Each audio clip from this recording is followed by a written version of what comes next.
यमुना और हिंडन के जलस्तर में बढ़ोतरी जारी है। डूब क्षेत्र सीमित कई गांव में जनजीवन अस्त व्यस्त हुआ है और यमुना और हिंडन के जलस्तर बढ़ने से 43 से अधिक गांव प्रभावित हुए हैं। प्रशासन ने अभी तक 3,800 लोगों को सुरक्षित स्थान पर पहुंचाया है।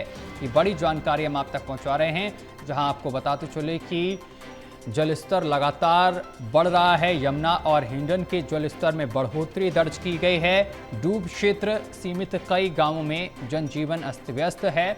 यमुना और हिंडन के जलस्तर बढ़ने से 43 से अधिक गांव प्रभावित हैं। प्रशासन ने अभी तक 3,800 लोगों को सुरक्षित स्थानों पर शिफ्ट किया है।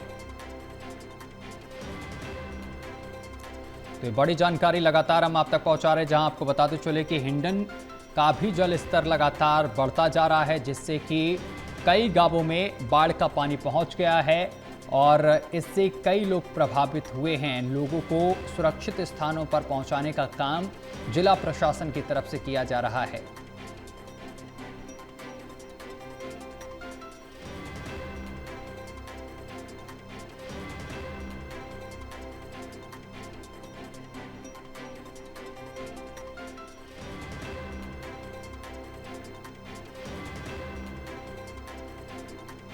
तो यमुना और हिंडन के जलस्तर में लगातार बढ़ोतरी दर्ज की जा रही है और डूब क्षेत्र जो है वहां पर जनजीवन जो है वो अस्त व्यस्त नजर आ रहा है। लोगों को सुरक्षित स्थानों पर पहुंचाया जा रहा है।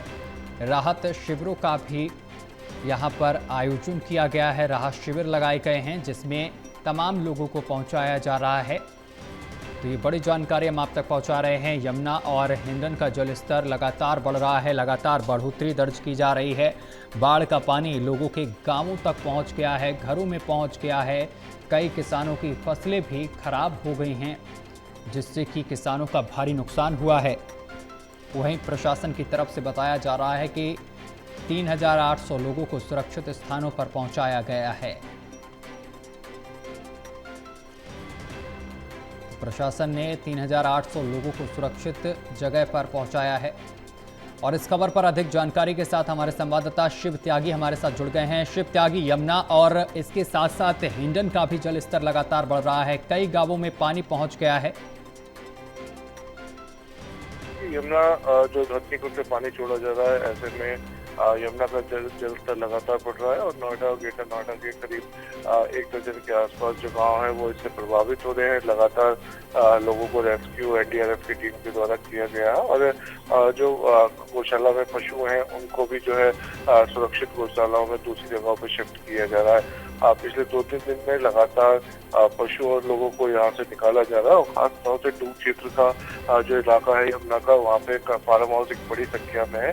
करीब 4,000 के आसपास फार्म हाउस है। तो ऐसे में करीब 1,000 के आसपास जो फार्म हाउस है उसमें पानी घुस गया है। घुसने की वजह से जो जनजीवन है बिल्कुल अस्त व्यस्त हो गया है और कहीं ना कहीं यही हाल जो है वो हिंडन का देखने को मिल रहा है, क्योंकि गाजियाबाद से हिंडन जो है सहारनपुर से शुरू होती है और गाजियाबाद से होती हुई नोएडा ग्रेटर नोएडा से होती हुई जाती है। तो कहीं ना कहीं जो इसके सटे हुए डूब इलाके हैं, चाहे वो सिजासी हो, बहलोलपुर हो, जोधपुर गाँव हो या वो कुलेसरा हो, इन सभी के यहाँ पे पानी आसपास जो इससे डूब क्षेत्र से सटे हुए जिन लोगों ने मकान बना रखे हैं उन सभी में पानी घुस रहा है।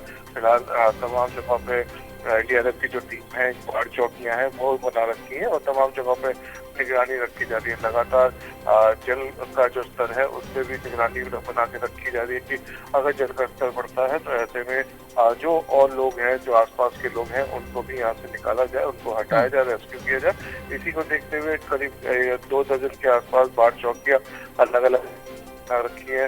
नोएडा प्राधिकरण की टीम जो है वो लगातार काम कर रही है, गेटोड़ा प्राधिकरण की टीम कर रही है और जिला प्रशासन भी अपनी तरफ से मुस्तैद है। तो कहीं ना कहीं तमाम जो विभाग हैं वो इस चीज की निगरानी बना के रखे हुए हैं कि अगर हल्की से पानी अगर अधिक संख्या में छोड़ा जाता है तो ऐसे में आगे की जो स्ट्रेटेजी है उसको किस तरीके से करेंगे और किसी भी आम जनमानस को नुकसान न पहुंचे उसको लेके क्या आगे का रणनीति बनाई जाएगी। तो उसको लेके लगातार प्रशासनिक जो अधिकारी हैं वो दौरा भी कर रहे हैं।